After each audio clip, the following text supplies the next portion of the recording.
আমের লাড্ডু, এটা কিন্তু আমি প্রথম শুনলাম। মাখন মাখন। আমাদের শুভ বিবাহের মেকআপ রুমে আজকে আমার সাথে অভিনেতার রান্নাঘরের একটা খাবার আছে। এবার আমি সবাইকে খাওয়াবো। এবার দেখি তাদের রিভিউজ কি হয়। আমের গন্ধ পাওয়া যাচ্ছে তো। প্রথমে এগুলোকে শুকলাম, দুর্দান্ত খেতে, দুর্দান্ত।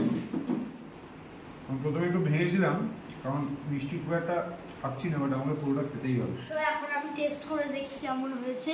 তো তুমি মাস্টার শেফে যেতে পারবে কিনা? একটাই দাবি।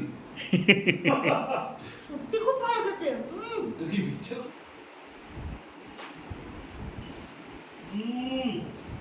জাস্ট এবারে মানে মাখন মাখন মুখে দিলে গলে গেল। প্রত্যেকটা ফ্লেভার বোঝা যাচ্ছে, স্পেশালি নারকেলের, তারপর আমের খুব সুন্দরভাবে বানানো হয়েছে, অসাধারণ, কিছু বলার নেই।